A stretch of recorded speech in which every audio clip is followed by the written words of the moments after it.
Rien ne va plus, je suis addict au sucre, aka la phrase que j'ai le plus entendue en 2019. Est-ce que c'est possible de créer une réelle dépendance vis-à-vis du sucre? Si oui, lequel? Le sucre blanc, le sucre venant des fruits, le sucre venant des produits industriels? Avant toute chose, posons la question de comment est créé le goût sucré. Prenons le cas d'un fruit, le goût sucré du fruit va plus ou moins varier en fonction de la richesse du sol en carbone et ça va être mesuré par l'indice Brix. Le sucre blanc, quant à lui, vient directement soit de la canne à sucre, soit de la betterave sucrière. Les glucides dont font partie les fruits et les légumes sont avant tout nécessaires à notre survie puisque le corps les utilise comme carburant. Le sucre est donc vital. Ouais, mais le sucre, ça fait grossir. Faux. 100 g de pommes de terre qui soient consommées à 14h ou à 20h feront toujours 80 kcal. De même pour des aliments industriels. Ce qui va te faire grossir, c'est quand tu vas t'enfiler tout un paquet de chips ou de gâteaux devant la télé parce que tu fais pas attention. Ce genre de produits sont appelés calories vides puisqu'en général ils contiennent très peu de micronutriments et ont souvent un indice de satiété qui est très faible. C'est pour ça qu'on va en manger plus qu'on en a vraiment besoin. À ce stade, on sait donc que le sucre est vital et qu'il ne fait pas grossir. Et donc que se passe-t-il lorsqu'on suit des régimes pauvres en glucides?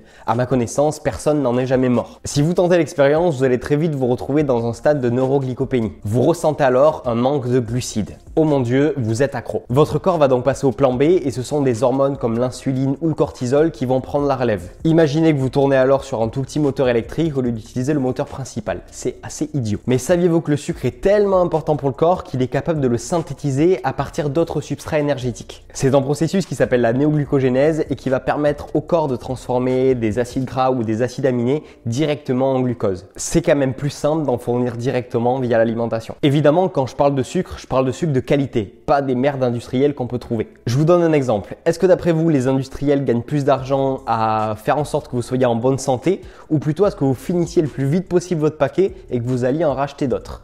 Je vous le donne en mille, c'est la deuxième solution. Mais en même temps, je vous en veux pas. Qui pourrait résister à cette association de sel, de gras et de sucre? Eh bien oui, c'est pas juste du sucre. Et quand on y pense, le cerveau n'a jamais vraiment été habitué à trouver des frites et des cookies à l'âge de pierre. Ce qui pourrait expliquer qu'il pète un peu les plombs et qu'on mange bien plus que nos besoins quand il s'agit de ce type de nourriture. On a même donné un nom à cette association de goût. Le bliss point.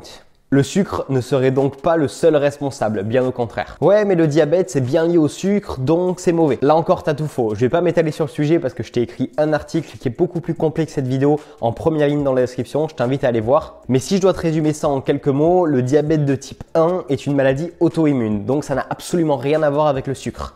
Quant au diabète de type 2, il est plus lié à la sédentarité, à ton alimentation en général et au stress. Donc forcément un tas de facteurs qui t'aident pas beaucoup. Et est-ce que les diabétiques ne doivent pas consommer de sucre? Non, ils doivent juste en consommer dans des quantités adaptées. À ce stade-là, tu as bien compris que le sucre n'est pas le problème. Mais si j'arrête la vidéo ici, je pense que j'aurai plein de commentaires qui vont me dire « Ouais, mais t'as pas vu, il y a une étude avec des souris qui montre que le sucre est plus addictif que la cocaïne. » Donc parlons-en et regardons ça directement à l'échelle des neurotransmetteurs et du circuit de la récompense. Lorsqu'on prend de la cocaïne, elle augmente l'action des neuromédiateurs et agit directement sur la synapse. Elle empêche la recapture de la dopamine et du coup augmente le signal synaptique de 500%. Le sucre, ou plutôt le goût sucré, lorsqu'il est mis en bouche, va activer des récepteurs sur la langue qu'on appelle bourgeons du goût, qui va activer le circuit de la récompense et donc libérer de la dopamine sans avoir aucune action sur la synapse directement. Le corps va juste nous récompenser pour lui avoir apporté de l'énergie. Et l'expérience avec les souris alors? Premièrement, je t'invite à prendre du recul quand tu as une étude scientifique qui est faite sur des animaux. Effectivement, on ne fonctionne pas du tout de la même manière. Mais imaginons que ça soit exactement la même chose. Ces souris donc sont dans un endroit où elles sont stressées, sûrement affamées et en plus de ça, en cage. À ce stade-là où on lutte complètement pour notre survie, est-ce qu'il est plutôt intéressant d'aller consommer de la drogue qui n'a du coup aucun apport énergétique ou plutôt du sucre qui va pouvoir nous permettre de rester en vie? Je vous laisse faire votre propre hypothèse sur le sujet. Par contre, autre hypothèse qui peut être intéressante, c'est directement le goût sucré qui va activer les bourgeons du goût. Mais je n'ai jamais entendu parler de quelqu'un qui était addict aux fruits. Pourtant, on se dit bien addict au sucre. Par contre, aujourd'hui, la majorité des gens ont intégré dans leur alimentation quasi quotidienne des produits riches en sucre, en sel, en graisse, qui ont un goût très agréable en bouche, le bliss point. Et est-ce que ce goût ne nous rendrait pas addicts? À force d'activer le circuit de la récompense, est-ce qu'il ne serait pas devenu un petit peu défectueux? Pour l'heure, aucune preuve de ce côté-là. Aucune étude scientifique n'a montré qu'on pouvait être accro à de la nourriture, hors de la caféine et de l'alcool. Une addiction au sucre et plutôt en général au fait de manger serait donc plus un trouble du comportement. Par contre, une personne qui pourrait être sur un régime restrictif